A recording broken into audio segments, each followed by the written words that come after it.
Hello, Iron Fist fans, and welcome back to the AFTERBUZZ TV Iron Fist After Show. We are looking at episodes 7 and 8, Felling Tree with Roots and the Blessing of Many Fractures. And we'll see you after the opening. You're tuning into the destination for TV superfan discussion, AFTERBUZZ TV. And now, let the buzz begin. I was not kidding about the episode titles being hipster autocorrect poetry. Is that what you said? Yes! I mean, it kind of, the blessing of many fractures. And if you keep going, it starts talking about dogs and coffee. Sure, yeah. Yeah, sounds right. I mean, that's something carried over from the comics, where with the Immortal Iron Fist reboot, they would do this really interesting thing where they'd like zoom in on the panel and it would show like the bone that Danny was breaking on the guy he was punching, and it would say like blessing of many fractures underneath. Like that was the move that Danny was doing because he was good at Kung Fu. Yeah, I know they're all named after martial arts moves. I just like to see those martial arts moves. And we feel like we're going to start every show that same way, talking about the title and being like, I'd love to see it in action, but here we are, back again. Welcome back to the AFTERBUZZ TV Iron Fist After Show. We are looking at episodes 7 and 8, Hipster Poetry and Autocorrect Blues, Felling Tree with Roots, and the Blessing of Many Fractures. Mike Kalinowski will be with us in just a little bit, so he'll be here soon. In the meantime, we have Jesse Klein. Hey, how's it going, everyone? I'm Jesse Klein. I'm very excited to talk to you about Iron Fist. You can find me on Twitter and Instagram at JessKlein1. That's JessKlein, the number 1. Well, I'd hope you're excited to talk about Iron Fist, because guess what we're doing tonight? Lacretia Lyon. Hey guys, since I'm Lacretia Lyon, you can always find me at LACRETIALYON anywhere on the internet, since there is only one. And I'm Katie Cullen. You can find me all over the social medias at Kiaxet, that is Kiaxet. We do have a Twitter hashtag, ABTV Iron Fist. We also have a live chat where you can watch us live on YouTube. So if you have something to say, if you have questions or comments or just something pithy, throw in that hashtag, throw it in the live chat. You may well get a shout out. The business side is just the best parts of these episodes. I really enjoy the business side. They have the best writing. Let's talk about Harold. Okay, I feel like we should start this off with talking about Harold, because Harold has shuffled off this mortal coil for the second time. Yeah, I love the opening of him in his hermetically sealed chamber and the hand on the glass. I was like, oh man, the hand feels really menacing as long as it is to Harold. Like, like they seem really menacing. And that was a really great opening. It was like, oh yeah, he was scared. Just that moment of, oh no, and them yanking him out of the tube like that. My Netflix was having a hell of a time buffering while I was watching that. Sure. I know I lost some of the effect there, but it was still just like, yes. Yeah. It was ruining his little relaxation time there, you know? Yeah. Well, and we have these two Iron Fist thugs that are basically like, look, you screwed up. We do forgive mistakes and being stupid, but only after some punishment, so you remember being stupid and don't do it again. Okay? And in the middle of him insisting, I don't know anything about the Iron Fist. I don't know anything about... And I love that it's, what's the Iron Fist? It sounds like a sex toy. I'm like, we were making boner jokes 2 after shows ago. Oh, yeah. Thank you for that. Yeah. And thank you so much, chat, for yours as well. For the boners' Yes. jokes, yes. Lots And of right sex in the middle of, I have nothing to do with the Iron Fist, Danny walks in. The most subtle superhero in the world. It's one of those comedic timing things that Yeah. I'm like, suddenly this episode is great. It's already made me laugh out loud twice. I can appreciate that. And then Danny proceeds to get beat up by one of these thugs while Harold just murks Destroys the the other one with a hammer. With a knife. With a knife, that's right. And then, like, Danny finally gets free of the other one. Harold comes up and just slices his throat. Really heroic actions. Extremely. Yeah. Well, and I do love that, is it right to kill someone? Is it right to take a life? Is a running conversation throughout these 2 episodes, especially in terms of how are we going to deal with Madame Gao? She may or may not have killed my parents. Are we just going to completely wreck her? Do we want to try and get her to face trial? Will that even happen? Yeah. Like, I kind of liked not going in with a plan because at least it's in line with the Danny that we've had for this entire season. Yeah. Yeah, it made sense. I think I think seeing Harold just be like, all right, we killed these guys, time to clean up the bodies. Like, And just calling Ward. just go right into business. Oh, poor Ward. I feel so bad for Ward, and you can see that he's been in this abusive relationship with his father, not only for years, but probably for his entire life. Well, yeah, he said the greatest day of his life was the day he died. Yeah, I loved that. That was so dark. Yeah. And just the writing around the Meachum family is very, very solid because it feels like we have more telling with Danny and we have more showing with the Meachums. Yeah, I agree. And just when Ward shows up and his dad's just like hacking away at the bodies with a hammer. We have to destroy the teeth so they can't identify them. Yeah. Like, and Ward's response is the correct one. Like, I'm tired of watching shows when someone walks in on something like this and like, oh, gross. Anyway, let's talk about business. Like, Ward's response is like, he needs to throw up. He goes to a trash can.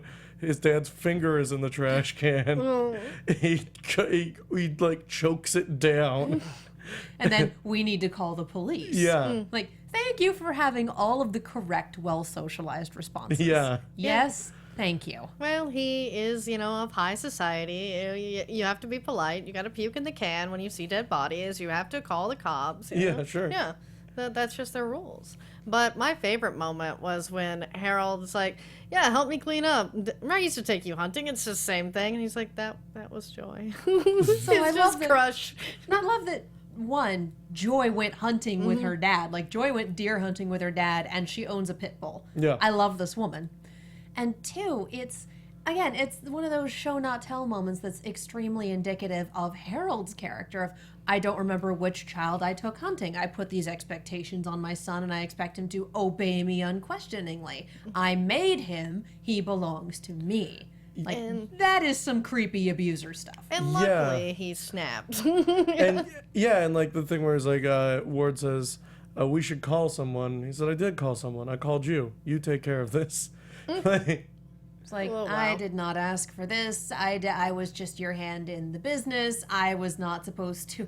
And I'm amazed that he managed to dump bodies, 3 bodies over 2 trips. Yeah. And no one caught him and no one said anything.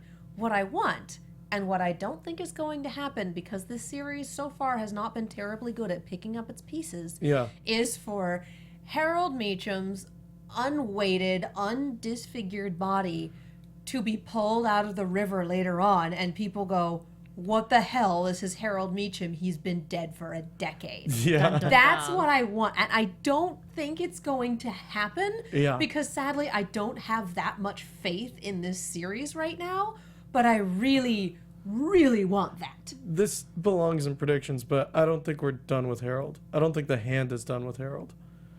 I think they'll know. Think they're gonna dredge him up and have and bring Lady him back. Stoneheart. Yeah. We're gonna have the Lady Stoneheart of Iron Fist. Yeah, I mean, he still owes the hand like a debt of servitude, and the hand aren't really good at relieving their debts. So I'm sure they're going to drag him up and resurrect him again. But he was also starting to be rebellious. Sure. And against them, and I think they understood that. Or dying has reminded him how much he owes them. Again. Dying again. Or I could see them going after Ward and Joy because, the sins of the father. Sure, and that's they could go where- after Ward and Joy. Although Zombie Harold would be fun. Yeah. I like some of the comments here in the down. chat. Re-zombie Harold. Yeah, re-zombie Harold. Zombie twice. Havoc6280 says Ward needs a hug and better drugs. And No, Ghost hugs, 8 not drugs. Ghost 8386 says Harold's an odd mofo. I like what's up, that. Ghost? Yeah. Yeah. That's a really good way to put it. Like, he's just odd. He's not terrifying and homicidal and wrapped up in a whole bunch of things he shouldn't be wrapped up in and a awful human being. No, he's just odd. He was talking to a body that didn't have a tongue previously. I love that the body that was talking to him was the one that in life could not speak. He's like, yeah, I know this is screwed up. I know. Yeah. Poor Ward. Yeah. And let's shift a little bit and let's, like father, let's talk about like son. I feel so bad for him. Yeah. He's obviously in withdrawal.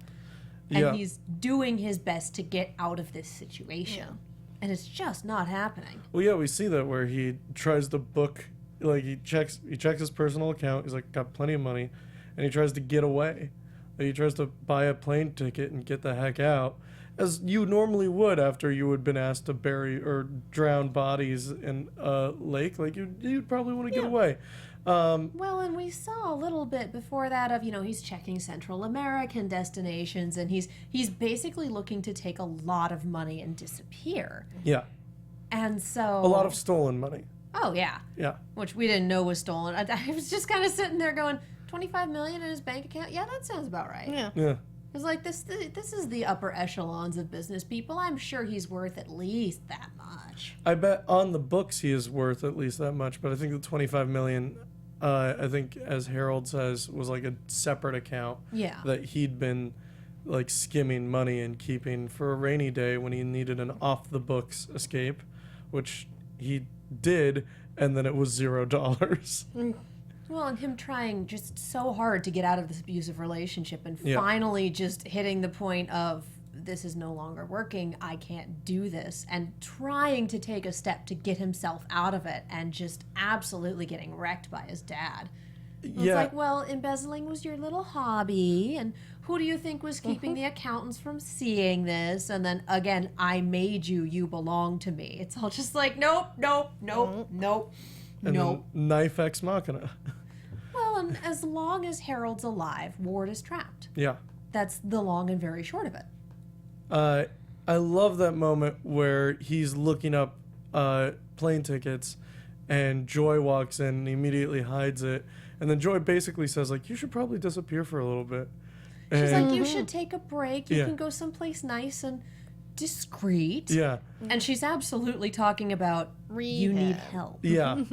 But it's great that, like, they're both on the same page. Like, both of them agree Ward should not be here right now. Same page, different books. Yeah, exactly.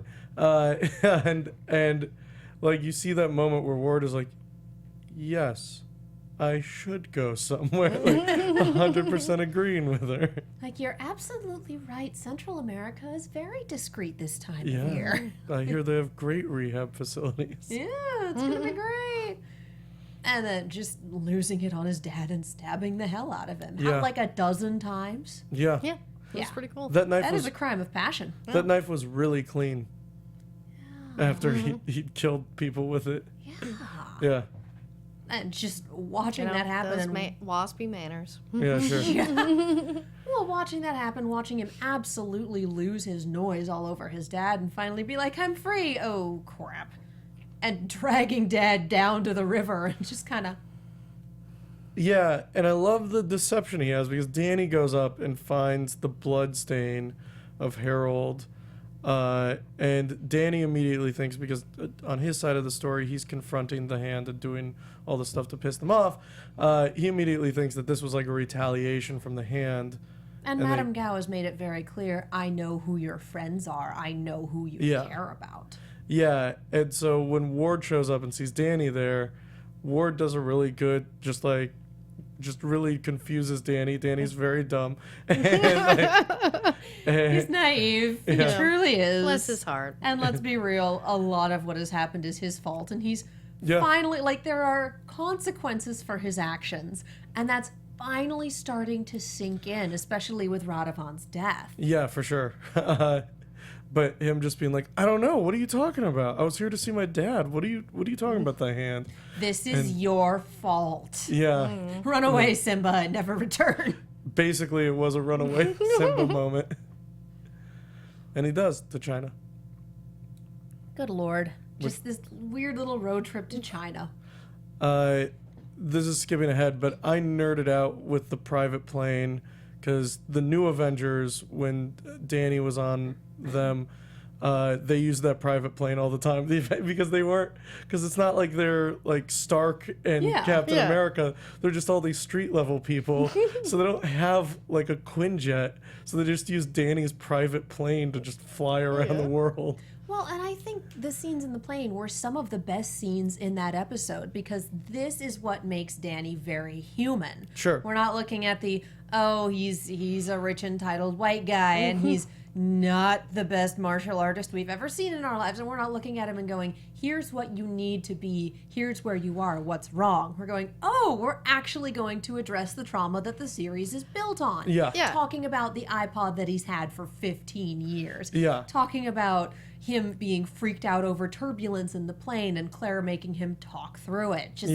this whole sequence I loved. Yeah, and that was the thing, is this is, again, one of those scenes that I really like, much like, say, last week with his takeout with Colleen, is this is making Danny a person and more likable, and we're seeing stuff instead of being told. That's what I liked, is having him have that. Because, yeah, if he died in a plane crash, and this is probably the first time he's flown, I don't know, would freak out, and that's the thing. But we have some great comments here in the chat to ruin this nice moment here. Peter Watson says #dumb doodle. Havoc6280 says when he laughs he is a snickerdoodle. That was amazing. Right. Give us your best doodle puns. It's like, oh, let's ruin this nice moment with these nice comments here. Why would we not? I know. Yeah, I mean, I like those moments. There were also, when we get to a story, there are also some moments in like the post-coitus Danny where it was him talking about, or no, this was pre-coitus, when he was talking about Kunlun and about how it wasn't necessarily the greatest place in the world. I was like, yeah, talk about that some more. And we also got a Davos the Thunderer call out, which I hope he's in this show. I would love to see Davos. No spoilers, y'all. No spoilers, please, if he's in there. But if he is, then like just privately freak out with your friends that I am excited that he exists. And if he isn't, then we all feel sad forever. Do we really, though? I feel like escaping this version of Iron Fist is escaping intact. That's true. You know? Yeah, that's true. And it's a terribly cruel thing to say about the series. I mean, it really is, but it's also like you're getting an adaptation of something you really appreciate, and then you look at the way the characters are adapted and you kind of go, okay. Yeah, that's true. But yeah, I think in these 2 episodes, they did 10 times the work they have in previous episodes for making Danny an understandable character. Yeah. Like, it's like, okay, I get it. He's still a little boy, and that's why he acts the way he does. And it's like, that would have been great if we'd seen that in episode 1. Like, if we'd seen that he's still just an 8-year-old boy in episode 1, then it would have been like, oh, that's why he's a prick. But instead, we're seeing it now. And I mean, I'm going back to things with Big Al in episode 1 and him being very compassionate and trying to teach Danny things, and what is the internet? Well, I can access it on my phone. Oh my God, phones come this small and have screens now? Holy cow. Like, more fish out of water stuff. Yeah. Just, I can see why people like these latter episodes so much more, because it makes Danny more human. For sure. And less horrifying. Like, if we'd had this set in place before the whole I bought your building thing, that would have been far less egregious. But I bought your building, to me, was like Kill Bill sirens were going But off. it makes the I bought your building and the meal thing better in hindsight now, just because it's like, yeah, an 8-year-old who wanted to impress a girl and had billions of dollars would 100% buy her building and then like flex in the middle of it and be like, don't you like me? Don't you like me? I bought your building. And like, now you're rent free. Yeah. And like, I got you all the food, even though you didn't ask me for it, is like, it's something an 8-year-old would 100% do. And this is the only way he knows how to do takeout, because it was his dad's favorite restaurant. So obviously they got catering from it more than once. Yeah, exactly. Because when you're rich, you make the food come to you. Exactly. Or you're just lazy and, delivery's gotten cheaper. Well, yeah, I mean, there's a difference between getting Postmates and getting them to come cater and bring the chafing dishes and the tables themselves and just literally everything. Like, how much money do you have to throw at them for that to happen? But so I really appreciate the character work they did with Danny in this episode. Yeah. I don't appreciate any of Danny's fights ever. I mean, we can talk a little bit about Zhou Chen. Well, Peter Watson actually had a good comment, basically what you said. This episode really shows an emotional growth for Danny more than any of the other episodes that have aired so far. We really get to see what it's like being inside his mind. Yeah. Yeah.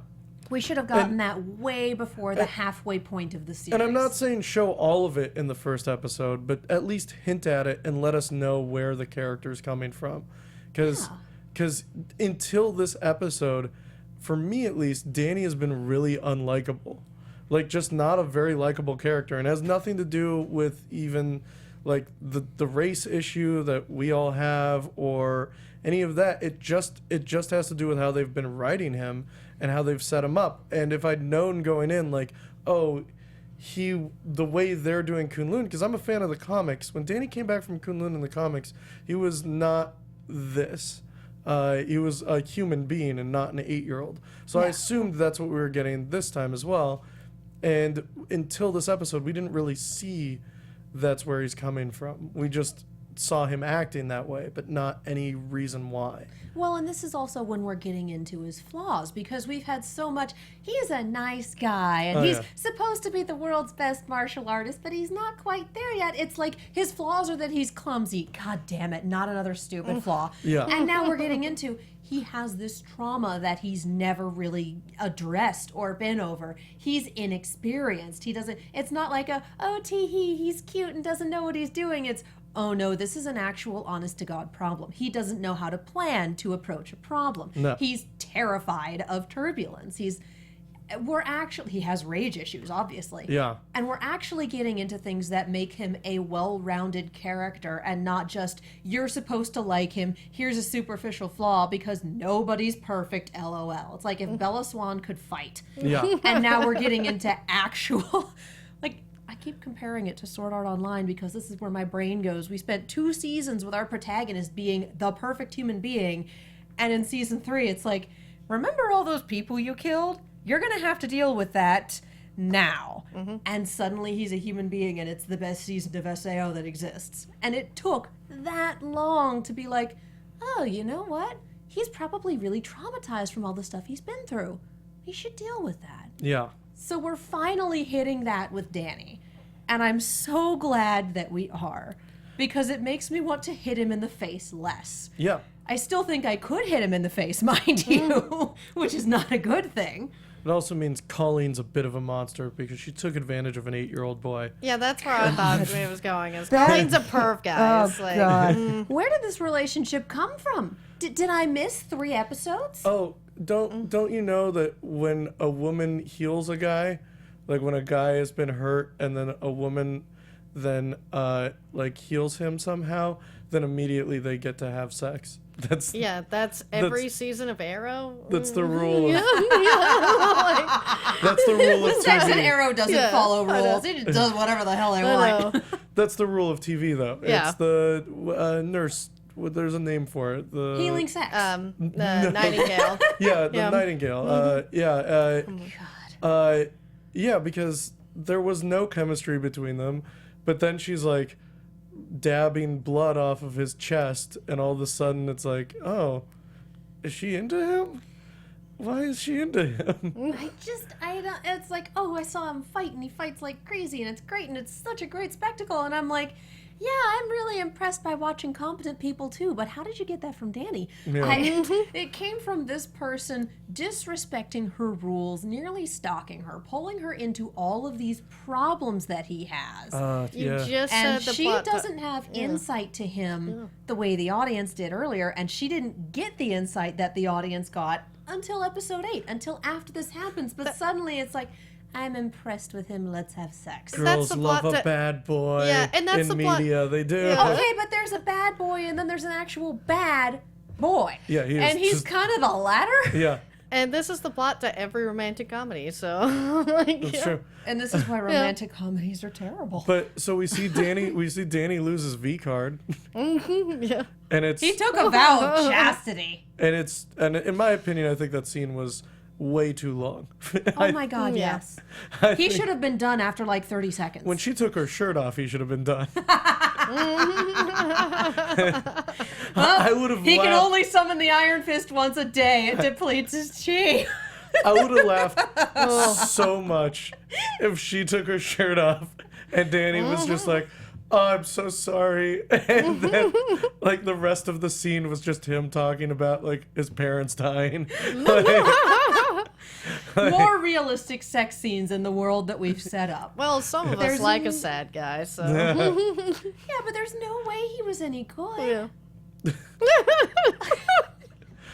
I was like, They don't train for that in Kunlun. Let's no way quote this. There's no way he was any good. Katie Cullen, Iron Fist after show. I was like, at first I was like, oh, she's on top. Put that and on I a was like, shirt. that makes sense. Yeah. Because he doesn't know what he's doing. She's on top. I assume that she has a healthy sexual life. I was like, this is great. She's going to show him how to do it. And then he flipped her over, and I was like, nah, I don't believe that. I don't believe it. No, there's no way. I don't believe a virgin who has been completely away from all types of media, so has like never seen a sex scene before. No, the like, Kama Sutra. No, I don't think they have that in from Kama. India, That's in India. Oh, well, I apologize. Know your sex books, huh? The Art of Sex War. Art of war sex. Yeah. And I was like, I don't believe it. I don't believe this guy. I don't believe it. Can we all just agree? Can I even repeat this on the air? Yes? Yep. All right. Havoc 6280. Danny iron fisted her. That was the best comment because most of these are about how Claire sleeps with all the Marvel people except Jessica Jones. But now we want that. Apparently, I like would your be- dirty minds in here, guys. Oh, Yeah. I'd be down Good. for Claire and Jessica. Are you Yeah, kidding? because she's got to do all of the defenders. She has Hashtag to do power Danny couple. and She she has- has to do Jessica. she has to get the full Hashtag house. power Yeah. couple. Well, Come on. Yep. And can we talk about how Joy hired Jessica Jones? oh That's fantastic. I think that was my favorite throwaway reference so far in pretty much the entire season. And we also got a Karen Page reference as well. We did. I said her name weird. Karen Page. We also got a Karen Page reference as well, where Danny informs her with that part of his story that Back to business. Yeah, We in talked the- about terrible sex. Back to business. in the business world, he informs her that he's shutting down the plant until there's further investigations, and then goes into the board and lets them know. And like he leaked the story to Karen Page first, which yeah. Danny getting good at business. Yeah, and then just the whole, oh, by the way, the assistants don't have their dental plan, so we should get back on Yeah. that. Like, wow. what? Again, Danny was likable. I like Megan the assistant, and it doesn't look like we'll be seeing much more of her, at least not until we get someone that we care about back in Rand Enterprises. Yeah. And that makes me sad, because I enjoyed the hell out of I thought Karen was great. Yeah. Megan the assistant. Or Megan, sorry. Yeah. Also, Megan, Karen Page is fantastic. Basically, Yes, all the I female love Karen. characters in this show are just like, yes, good, I love everyone in this bar. Yeah. Yeah, so that essentially gets Danny and Joy and Ward ousted from the board. Like, Yeah. we held an emergency meeting and we're firing you all because, well, he's losing us money. Never mind that the company's PR is just through the freaking roof. Well, they're firing both Ward and Joy, and then they're removing Danny from the board yeah, because because they he can't never technically officially had fire him. Yeah. Because they never gave him a job, yeah. Yeah. He never officially had a job title, so we don't have to offer him severance. I'm like, yeah, but doesn't he still own 51% of the company? Or Yeah, how does this work? I don't know enough about businesses to know, but since he owns the majority of the company, I feel like he still has some sort of say in how the company works. You would think. Unless there's like some sort of clause in where it's like if all of the members vote against or something like that, or they try and buy out his stock. I don't know. I'm not a business guy. I'm a guy who reads too many comic books. Yeah, I'm kind of Princess Unikitty in terms of levels of business. Yeah. Business, numbers. But I did like the deal that they gave him where both of them had to sign it, and I love that moment where Ward's like, "Do you have a pen?" Yeah. I didn't think a pencil would be legally binding, and Joy's just like, what the What is hell wrong is with you? happening? We have to talk Now, about it. do you think Oh. Joy's speech where she talks about how she looked up to Ward, do you think that's true, Yes. or do you think that's Joy being very good at manipulating people?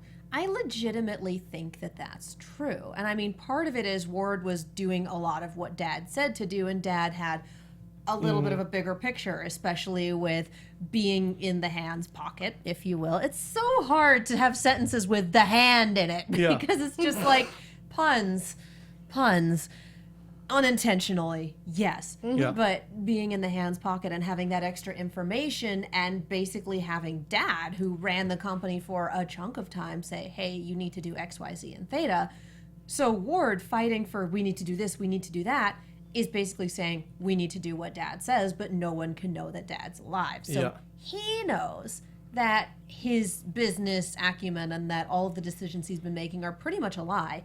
She doesn't. And she thinks that he's just ridiculously super good at this company. And whereas his has all been Dad helping him, and she's had to work her ass off. Yeah. And she's also very, very good at business. I kind of interpreted it as she's the one that Dad took hunting. She's manipulating Ward. Like, I kind of interpreted it as she didn't mean a single word she said to him. She sees that this asset of hers is spiraling downward, and she needs to bring it back up. And she's just saying whatever she could to bring him back around. You really do think she's a villain, don't you? Oh, I do too. I don't know if she's a villain, but I know that she is a high-level lawyer, and I don't know any high-level lawyers that don't do everything they can to manipulate a situation like that, especially in these TV shows. We've seen with like Hogarth, and even with Daredevil and Foggy. Like, they're really good at manipulating situations as well, and like getting people to say things that they need them to say. But the difference is Ward is her only family and has been for well on a decade at this point. And like, that is a huge, huge soft spot. Yeah. And that's from pre-lawyer days. Yeah. Yeah, and that's why I don't think she would steer him the wrong way to hurt him, but she's doing what she thinks is best for both of them. Yeah. That is one thing I see is like Joy to me is the more manipulative one, the one that is more like their father, but at the same time she does love and care about Ward, but that doesn't mean she won't manipulate him. Yeah. Well, and she has a heart about things. Like, she's able to do the meeting with the cancer patients, but walks away from it kind of going, okay, that was not easy. Yeah. Like, she does still give a damn. Yeah. She does. But I loved her hiring the PI. We don't have a legal loophole. Legal loophole. Wow. Legal loophole. We have a legal loophole. Hashtag legal loophole. That's my Hootie and the Blowfish cover band. Fantastic. We have blackmail. Like, everyone on the board is either screwing the company or screwing someone who isn't their spouse. Yeah. Ooh. And I love that she's got this blackmail folder that she got it from Jessica Jones, who was worth every penny when she was sober. Like, bless. And that's how everyone knew it was Jessica Jones. Yep. Yeah, they referenced all of them in this episode, really. I mean, because we got Luke Cage with Claire's letter. We got the Devil Jessica of Hell's Jones. Kitchen.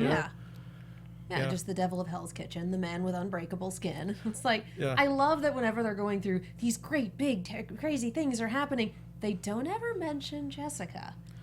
And so I'm kind of waiting for her to be a dark horse in terms of movers and shakers. Because we know we're facing Madame Gao again in the Defenders, which means that Danny can't do his damn job.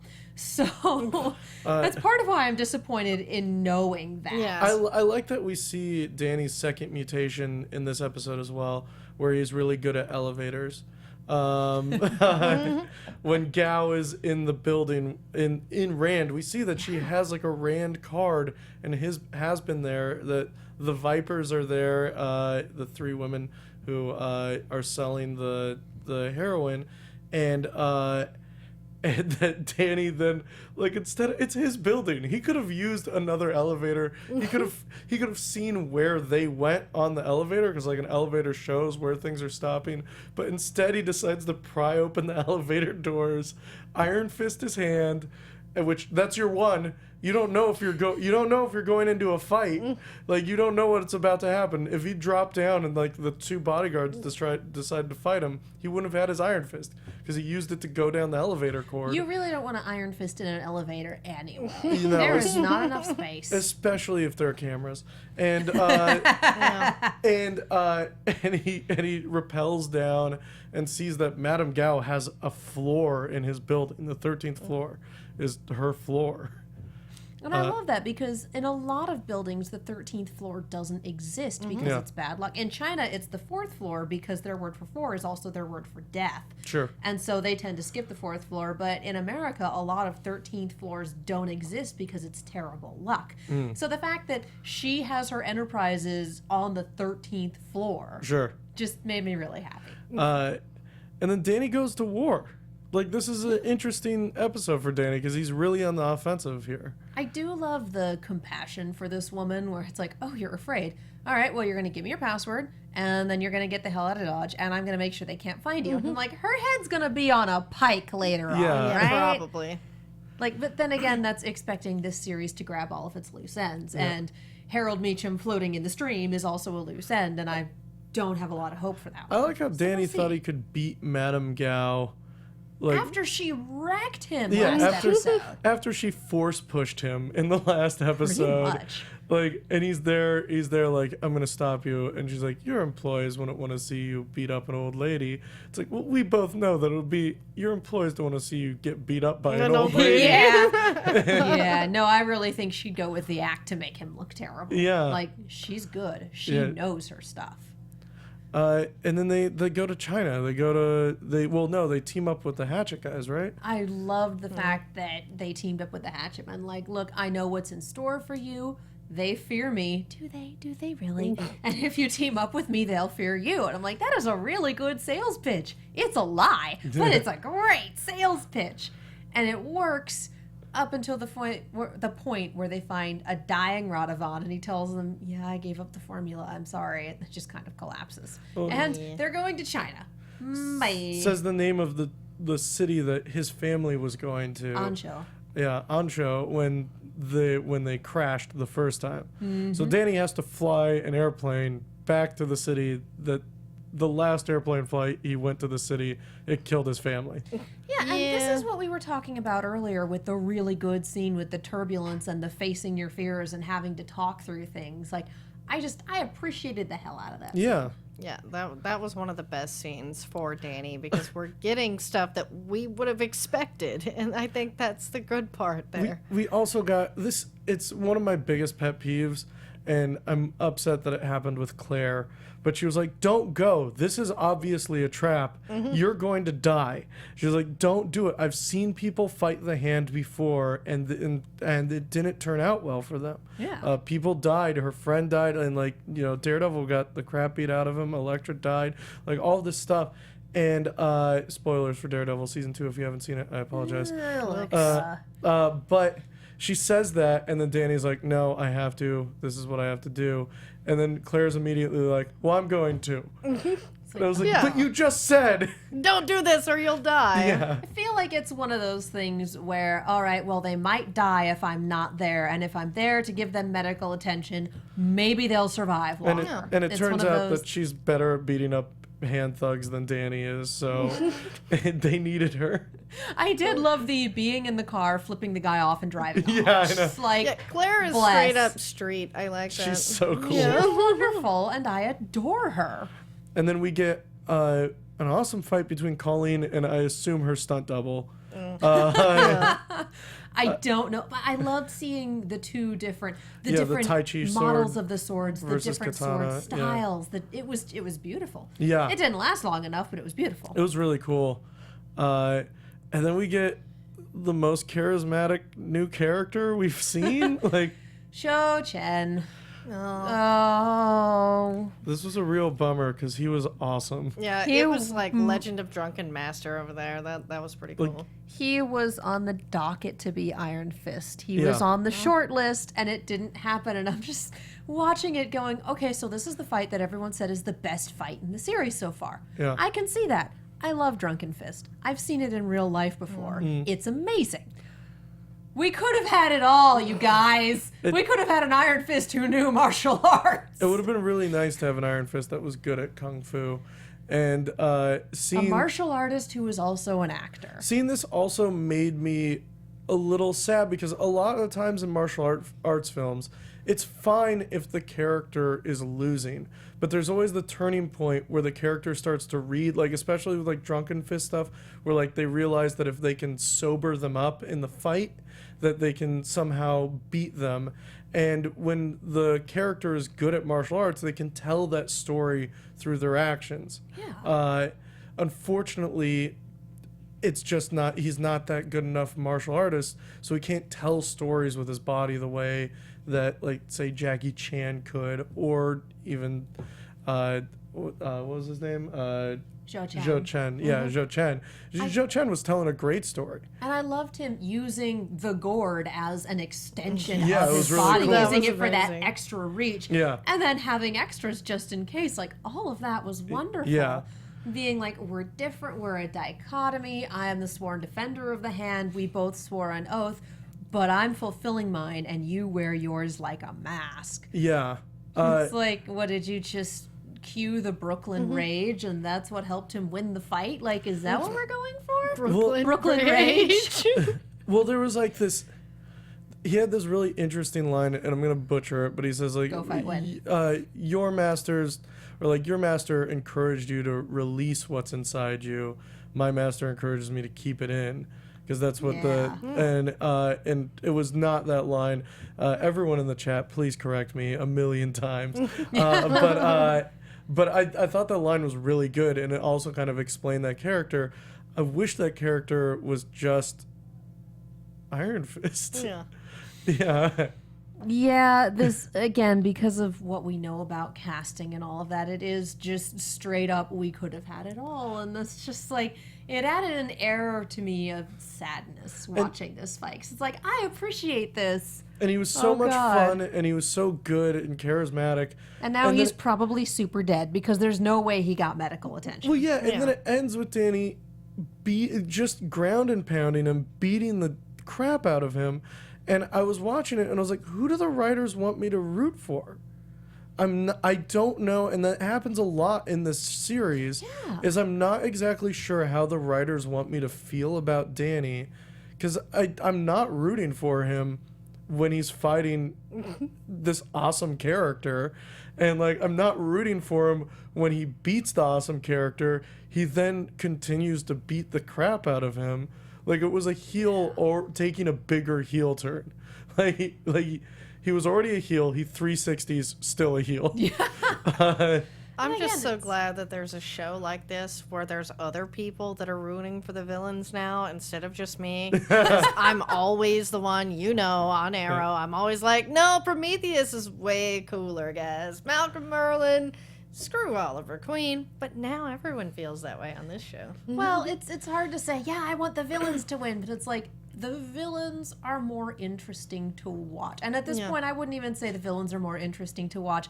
The business side of things is the most interesting to watch. It's like the martial arts are happening, and we're going, okay, there's a fight, it's happening. And then the business things are happening. It's like, tell me more. This is a wonderful drama. This is from someone who has a Kill Bill lunchbox with a thermos and everything. I love Kung Fu, people. Is it tin? Well, yeah, Is it Yes, tin? it is. And it would be fantastic if in the show we got to see two kung fu fighters fight.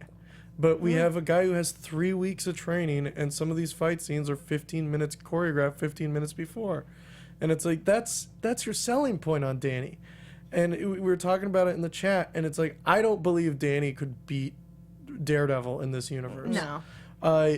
Danny might be better at kung fu, but Daredevil is way better at fighting. Yeah. Like Daredevil's beaten like entire hallways full of men easily. Quite literally hallways, Yes, because literally everyone's like, oh yeah, the hallway. We're Dan- flashing back to fights in other series and going, man, that was great. Danny's getting snuck up on by a guy in a lab who has brass knuckles, and or just fighting a random hand guy who beats the crap out of him and like throws something at him, and it's like I really wish that they'd realized that the Kung Fu Master character should Really be should good know at Kung Kung Fu. Fu. Yeah. No. Well, and again, I think that they're just doing this series as we need to have Iron Fist established before we go into the Defenders, because the Defenders is the big thing we're working on. And sadly, Iron Fist is kind of the Incredible Hulk of this part of the franchise. Like, we needed the movie. It wasn't great, but it's there, and we've established the Hulk, and here's your backstory. And for other people, it's like, oh, the Iron Man 2, or oh, the Thor. Like, I like Iron Man 2 and Thor. I did not like Hulk. So insert Marvel movie in Phase 1 that you didn't like here. Unless it's Captain America, in which case you're wrong. Yeah, I totally agree. You were just wrong. I think they You're really incorrect. I think they really dropped the ball. I think they really could have connected this. They could have made Iron Fist about the magic world, the world of magic, because that's what his character is about, and like made Madame Gao really more mystic and scary that way, the way they did in Daredevil season 2 with the hand. And instead, I think because of their talent, they had to redo a lot of what the story could have been, because they just didn't have a guy who was good at kung fu. They had a guy that was good at kung fu. They chose not to go with him. Yeah, exactly. Like that to me is the problem, that this, we have to do it. We have to get this established. Here it is. We're painting by numbers, but we're missing the point, because painting by numbers isn't art. Well, and two, like you said, they could have brought in more of the mystical elements, and that would have at least helped with the kung fu not being up to par. But I don't know why they left a lot of that out, because that's usually my favorite thing. I'm all about Doctor Strange and magic. I mean, if you're playing the drinking game at home, kids, John Constantine is my favorite character. There you go. But it's like, nobody watches this stuff for mysticism. And I'm like, well, Daredevil season 2 was criticized because of because of the black sky. Well, nobody understood what the hell black sky was, and it wasn't established. We weren't criticizing it because there was mysticism. We were criticizing it because it didn't make a lick of sense. And we like mysticism. I am down. And they put all these limitations on the Iron Fist. Like, there should have been 4 fights already where he punches a guy in full armor and the guy goes flying across the room, or punches a tank, or punches, like, so far all he's done is redecorate a bunch with the Iron Fist. And maybe his Iron real passion, Fist construction company. Yeah, he's really into interior design. God, yes. And it's like, we haven't seen him fight someone with the Iron Fist. We've seen him defend himself with it, but he's never fought anyone with the Iron Fist. It's like, he just takes it out on the architecture. There should have been a hallway full of ninjas that he punched one and all of them got hit. Like, that should have been a scene. You should establish how powerful this is, how cool it is. I think number one, I'm upset that the Iron Fist doesn't make a noise. There should be like a low hum of like, this is super powerful, and like instead it's disrupting the air around it. Yeah, like instead it's just his hand, like he said with Colleen. It's like, my hand glows, and it's like, oh, bless you, bless you. Oh, friend. Yeah, like I want to see Danny using his chi as a weapon, like, which is what he does in the comic. Like, that's why people like his comics. Like, well, and I get, like, okay, he left Kunlun against his vow, against their will, against all of that fun stuff. He's still young. He's still an inexperienced Iron Fist. He still has a lot to learn. Like, okay, it took us a good chunk of time, but we've established this, so I'm down with the 1-a-day rule, but we're not at 1 a day at this point. And also, let's see him experiment then. Yeah. Like, he mostly seems bored with it. Yeah. Like, when he's explaining it to Colleen, he seems legitimately bored by the fact that he has the Iron Fist. Like, it's like, I fought for it, did you? Yeah. I don't know. We'll see where this goes. We'll see where they go for the last, what do we have, 13 episodes here? So 8 down, 5 to go. Yeah. So we are over the hump. And again, we'll see what happens Danny. At this point. Yeah. Hey! Danny's over that hump too. We have captured Madame Gao for some reason. We took it out on the architecture, and then she just kind of went without a fight. We have established that the pilots were poisoned by the same poison that hand warriors have, and therefore Madame Gao most likely orchestrated the death of Danny's parents. And now we met Colleen's master real quick, who was super young. Was that her master? Was that who that was supposed to be? I think that's who that was. Yeah, I think like she was like I'll always train at your dojo or whatever. Like he was like you're getting I was like, who's this hipster? I know, right? And it's because I was like, oh, it's an ex, or oh, it's a good friend. No, I think that was her master. My knee-jerk reaction. Yeah. Wow. Yeah. That's really sad. And the thing is, I watch these, and then I look at the wiki summary, and that scene didn't even come up in Wikipedia. Like, not important. Like, wow.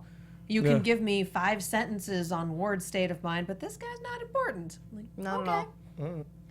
So, yeah, some hipster. Yeah. If we're supposed to know him, they didn't do a real great job of that. No. And Claire's establishing herself as the most powerful character in the Marvel Universe. She is, and I'm enjoying the hell out of that. And extremely resourceful. Yeah, her last episode's her superpower, which is the fire extinguisher. This episode, it's the horn and throwing swords. Horn and throwing swords, yeah. And occasionally just punching people really hard Yeah. and somehow not getting hit at all. This is what She punched, kills me about that She last punched fight. the hand henchman. That's what kills me about that last fight scene. Because we have the Iron Fist, we have the Daughter of the Dragon who teaches people martial arts, and we have a nurse from Harlem who has been learning to defend herself but does not have near the experience of the people that she's with, up against the two chosen personal bodyguards of the head lady of the hand. Yeah. And they go down so easily to Danny, I get it. To Colleen, I get it. To Claire, Maybe they should have had that fight in the bag just from sheer experience and the fact that they're armed and she's not. Yeah, they have knife hands. Well, and maybe powers are transmitted sexually. You know, maybe she okay. got a little bit of Luke Cage in there. You know. Yeah, just I feel like Listen, that. I think this is an experiment Yeah. that we have to look at. Yeah. All right. Who do we know that has superpowers? I have a master's degree in psychology. That's enough to get a research study. All right, guys. Like, I thought you were gonna say that's enough to be a superpower. yeah. Nah, it's Superhero not. breeding. All right, that's someone's fantasy. Yeah, UCLA and USC. Which one of you wants to take this? Yeah, so by the time we end these episodes, we have Madame Gao in custody. We have She Killed My Parents. We have Ward and Joy trying to get their jobs back. Joy more so than Ward. Yeah. And we have, I'm going to tell you everything. Wait, I'm hallucinating like crazy because I murdered our father for the second time. Well, he died for the second time, but I caused it this time around. And I'm just going to run off like I'm not stable at all, which I'm not. So Yeah. there's a lot of yanking around going with Ward's character, and I really appreciate that because it's so well done. Yeah, it's really interesting. I'm excited to see where they get to. Yeah. Yeah. So, do we have any final thoughts on these episodes aside from cue up Rolling in the Deep because we could have had it all? No, I think I got it all. Yeah. You got everything? Chat, if there's anything you think we missed, feel free to throw it in the chat. I know we have like a minute or two delay, so it'll be a minute. In the meantime, I would like to talk to you guys about iTunes. Thank you so much to everyone who went to iTunes, who subscribed to the podcast, who rated us 5 stars, who left us a review. You are the people who keep us on the air as an after show. Our producers do look at these ratings and these reviews and say, oh yeah, people seem to like this show. Let's keep it. Also, when you do those ratings, it helps bump us up in iTunes search categories. So when people search for Iron Fist, we'll show up closer to the top. And when you leave a review, you get a shout out. And we do have a 5-star review from How High 52. Like that username there. Good listen. This panel is great. And that's all it needs to be, folks. Thank you. Thank you so much. We appreciate it. All right, do we have anything in the chat? Has chat said a thing? Nope, not really. Just Well, having a grand old time. We can get to predictions. We should get to predictions. Let's do that. Let's wander into those. And now, your AfterBuzz TV predictions. And the light show. Gotta love the light show. It's all worth it for the light show. So do we have any coming predictions for this? Well, I already said that I think the hand is not done with Harold. I think we're gonna get zombie +1 Harold. He's gonna get resurrected again. Zombie squared. Yeah, zombie squared. Double zombie. Double zombie all the way across the sky. I really hope we do not get a recreation of the purple man in a box that we got from Jessica Jones with Madame Gao. I hope whatever they do with Madame Gao, it is decisive and quick. Because what my fear is what it's going to be is they're going to take her and they're going to put her in like Danny's office and they're just going to keep her there and like have her tied up to like his desk or whatever. And then they're going to be like, you got to tell us about the hand. And then she's going to turn them all against each other. And it's going to be just like it was with Jessica Jones. And that frustrates me to no end. Because I don't think anyone is that dumb with a supervillain. I don't think anyone in real life, out of the three of them, Claire, Colleen, and Danny, the three of them should be smart enough to not get manipulated by her. And I feel that's my big worry, is that she's going to be in Danny's office tied to his desk. And, like, they're going to be like, come on, old lady. What office? He's been ousted. Oh, that's true. Danny's apartment. She is there because she wants to be. Let's be completely real. She is way too smart, and we saw her wreck Danny. There's no reason she couldn't have done that already. Yeah. She is letting herself be taken in, and I am absolutely certain she plans on messing with them. But because we've seen Madame Gao be clever before, I want to see how she does it. So I know you don't want a box episode, but I'm at the point where I really just want to see her messing with people. I just that episode of Jessica Jones was the most frustrating. Oh, I enjoyed it. Because everyone acted like they hadn't previously acted in the series, and it just didn't make any sense. And that bothered me. Oh, I just enjoyed it because I really do like villain in a box episodes. I'm because okay sometimes you get really good writing and really good character revelations, and God knows we need them. I'm okay with villain in a box episodes. I just don't like it when characters act out of character in villain in a box episodes in order to serve that. And like with the Jessica Jones episode, a lot of people acted a lot differently than they normally would have. And I'm worried we'll get that here as well. True. Yeah. Well, we'll have to see. Yeah. And I'm just still worried about Claire. Is like, I know she's supposed to be in the Defenders, but I still think that her death may be what brings them together. And I feel that we keep leading up to that in a way, for having her be sort of this motherly figure to Danny, you know, her relationship with Matt, her relationship with Luke. And unfortunately, nothing really with Jessica, but, you know. Oh, I would ship it. Yeah. I'm down for that. Seriously. # power couple. Yeah. So, yeah, I think that's about all we have for this week. Do you have any predictions? Yeah. That was pretty much it. The Gao in a box. Gao in a box. Messing with people. Yeah. All right. Thank you guys so much for joining us. Jesse, where can the people find you? Yeah, you can find me on Twitter and Instagram at JessKlein1. That's JessKlein, the number 1. You can see me here tonight doing the S.H.I.E.L.D. after show. Super excited about it. Second episode of the new half of the season. Also on Sundays on Popcorn Talk, you can see me and Zach Wilson and Haley O'Connell. We do Sci-Fi Weekly. We break down stories from science fiction. And since I'm Lacretia Lyon, guys, you can always find me at LACRETIALYON anywhere on the internet, since there is only one. And a special thank you to Her Universe for this new Punisher raglan. You guys can get that on their website at heruniverse.com. Awesome. And also find me on Book Circle Online tomorrow at 6 p.m. for the Comic Book Exchange, where we're talking to some Skybound's creators. We've got Donnie Cates for the new book, Redneck. Nice. Yeah. And I'm Katie Cullen. You can find me all over the social medias and on YouTube at Kiaxet. That is KIAXET. I am also on the Snapchat at Kia Prime. Samurai Jack is on Sundays. We are off on Easter Sunday. We'll be back the week after that and covering 2 episodes. Attack on Titan has just started. That's Mondays at 8 p.m. Obviously, we're here Tuesdays at 6, and Arrow is still another week and some change till it comes back, but that is on Wednesday nights at 10 p.m. Pacific, I believe.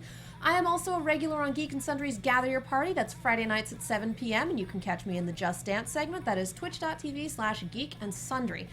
Thank you guys so much for watching, and we will see you next time. From executive producers Maria Menounos, Kevin Undergaro, Phil Svitek, and the entire AfterBuzz TV staff, we would like to thank you for listening to the AfterBuzz TV network. To watch or listen to other after shows and post comments or questions, be sure to visit AfterBuzzTV.com. I'm Sir Richard Wentworth, and this has been a presentation of AfterBuzz TV. #Iron Fisted. The views expressed herein are those of the hosts only and do not necessarily reflect the views of AfterBuzz TV or its owners or principals.